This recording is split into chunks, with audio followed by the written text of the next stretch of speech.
Après avoir classé les capteurs par sortie, numérique, analogique ou tout ou rien, voici une autre classification. On peut classer les capteurs en deux grandes familles, les capteurs dits actifs, les capteurs dits passifs. Je vous demanderai de découvrir ce que veut dire qu'un capteur est actif ou un capteur est passif. En même temps, vous allez découvrir différents capteurs présents dans l'habitat grâce à ce document que je vous ai distribué en classe. Donc vous allez le compléter, tout simplement, chaque légende, vous allez la compléter de la manière suivante. Alors ici, je vous donne un exemple. Dans le premier temps, vous avez l'appareil dans lequel le capteur est introduit. Exemple ici, le chauffe-eau. Ensuite, vous allez mettre ici thermocouple, le nom du capteur. On l'a déjà vu celui-là. Ensuite ici, température, ça veut dire quelle est la grandeur d'entrée du thermocouple, ce qu'il mesure. Donc ici, vous mettrez la grandeur mesurée. Ensuite, sur une quatrième ligne, vous avez thermoélectrique. En fait, c'est l'effet physique qu'utilise le thermocouple pour pouvoir transformer sa température en tension. Donc vous mettrez ici le principe physique à la base de ce capteur. Et enfin, vous mettrez justement si c'est un capteur actif ou si c'est un capteur passif. Pour cela, vous vous aiderez du document distribué en cours ici qui explique comment fonctionne et quel est le principe physique à la base du fonctionnement de tous ces capteurs.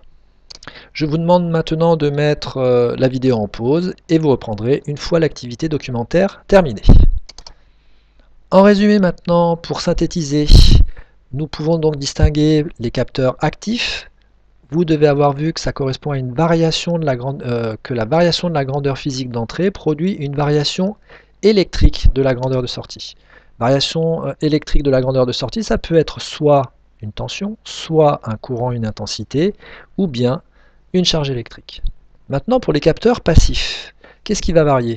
Eh bien, ce qui va varier, ça va être en sortie la résistance, ça va être la capacité, et ça va être également une autre indication, c'est l'inductance, c'est-à-dire l'inductance, c'est un paramètre caractéristique des bobines qui produisent un champ magnétique. Alors les capteurs actifs, ça va être très facile de pouvoir exploiter ce qu'ils ont en sortie, puisqu'une tension, un courant et une charge électrique, un microprocesseur va pouvoir très facilement le comprendre une fois qu'il a été numérisé, le signal. Par contre, pour un capteur passif, il va falloir transformer la variation de résistance, par exemple, en tension électrique. Alors pour ça, pour les capteurs passifs, on va mettre un circuit conditionneur de capteurs, qui va nécessiter donc une alimentation électrique, c'est-à-dire une pile tout simplement. Alors, on va en étudier un qui est le plus courant, qui est valable pour une résistance électrique, pour nous. On l'appelle le montage potentiométrique ou encore diviseur de tension. Alors, on l'a déjà vu, et ici, en théorie, qu'est-ce qu'on va voir? On va apprendre à calculer tout simplement la tension en sortie, aux bornes d'une résistance, qui est la résistance par exemple du capteur, sachant qu'on connaît les deux résistances ici qui sont en série, et le générateur. Donc je vous rappelle que ce circuit est fait à partir d'une alimentation continue et de deux résistances qui sont en série.